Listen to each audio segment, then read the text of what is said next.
First and foremost, I must extend my thanks to the organizing committee for inviting us over and encouraging a young member of parliament to interact with some of the regions, specialists on the subject of education.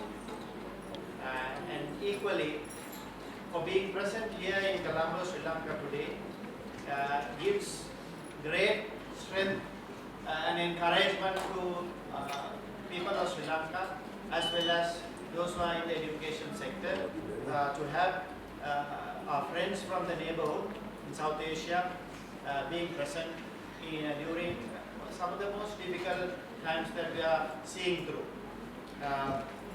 I was really touched by Dr. Malhotra's presentation. Thank you very much for introducing some of the fundamental matters of education as policy makers. These are some of the matters that sometimes we might overlook because we are always been told to look at the larger picture in addressing issues. My dear friends, South Asia, where we all belong to, is currently home to probably world's largest population.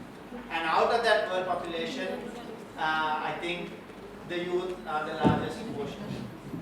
And even more, the next adults who are going to take up responsibility in the coming years. Now, as a policy maker, we are being told that the 3 E's are the key fundamentals: education, employment, and environment for the younger generation that is growing in this region.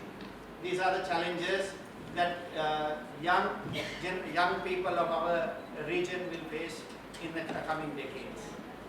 Environment, we all know that we have been very fortunate with gift of nature in the region. Sri Lanka, if you had the opportunity to travel, you will agree that it is a paradise, if not for the few hiccups that we are experiencing at the moment. But how important the environment aspect in our lives, in our day-to-day lives of all not just humans but all lives. Employment, the set of skills, knowledge, experiences that are being asked by different employers. Both of these aspects, I guess, are fundamentals of education when you put the fundamental matters together. Therefore, investing in education is a primary requirement by any government, by any state. And as policymakers, this is something fundamental, whether we go to the west or east, that we have been told, but I don't know how far it is being practiced. I had the good fortune of, as a youth leader, meeting the Prime Minister, Lady Prime Minister of Bangladesh, Madam Sheikh Hasina, about 10 years back. I asked her a question. Madam, I want to take back a message to the youth of my country. What do you have for the youth? And she said, young leader, we are very proud of the human development indexes of Sri Lanka. Literacy rate at over 90%, especially for boys and girls both. And she said it is a daunting task to meet over 90% literacy rate for both boys and girls. And her mission was to fill on the gap. 10 years later, when we look at Bangladesh's indexes, we see a massive improvement, especially of the girl child education. So I think committed leadership of such is required for, it's a collective responsibility. The region is like a backyard. Everyone has to improve their status quo for collective improvement, and education is one of the primary areas. and girl child education was always an important factor when it comes to human development. And I think this is one of the shining examples that the region has produced, and I think we all can always be proud of. I don't want to wish to take much of your time. I'm not an expert or a specialist in your subject, but as a young thinker, my question always is, are we measuring literacy in the correct way? Because when I ask how literacy is measured, the UN indexes and Sri Lankan indexes, we have been told the ability to read, write and understand the mother tongue is generally considered as literacy. But in the new age, in the challenging times ahead for our children in the region, is this is good enough? Can we speak another language at least? Maybe a bit of mathematics or financial aspect. Do we have that index in the literacy? Maybe a bit of technology. Is that been taken into calculation of these indexes? These are some of and also the ability to network. This is a good forum where I'm actually very proud of the organizers putting a lot of effort to bring this platform, this networking together. The capacity of networking, whether this is being trained in our education system, because these are definitely going to be primary, fundamental requirements of a generation that will most likely take over the world present. I strongly believe the next century, the century that we live on, belongs to Asia, and we are here to prove it. And I think all of you are the key principles, not just school principles, but key principles of this mission. So I think a round of applause should be given to Mr. Kamilagoda. He has been hiring throughout the last few weeks to get this thing on board. I was told 2 days back, in simple language, if I say, you could boil eggs in his stomach, because that much of pressure is there. So I think he has done a wonderful job. You must applaud.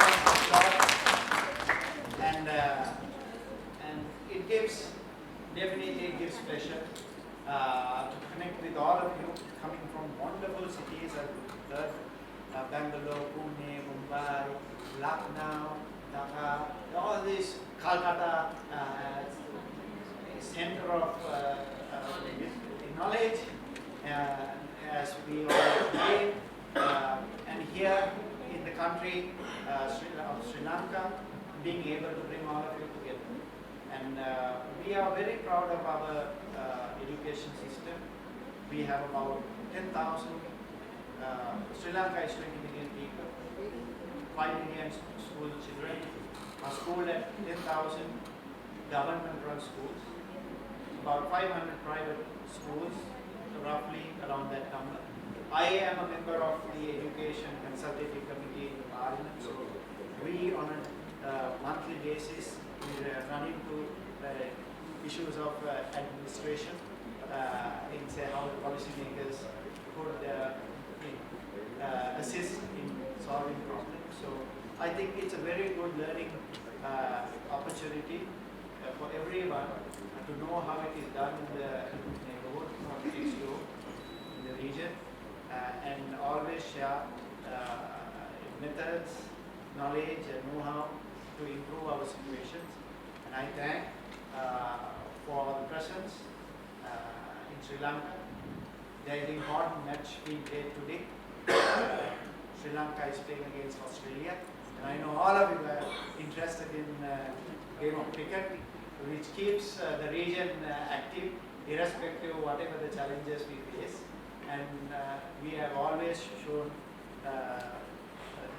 that committed teamwork. We have been able to become winners. This entire South Asia, more or less, has become winners in a global sport. So let us take that into the arena of education, because historically There was one professor of history I was told. Historically, the region has always been center of knowledge. So let us continue to strengthen that. And I thank you for being here in Sri Lanka. During most difficult time, but caring to be present. Thank you, Mr. Kamalakota and the organizing team for organizing this event and also inviting us. And thank you very much. And one last word: you have been blessed. Sri Lanka's education minister was there to inaugurate your session.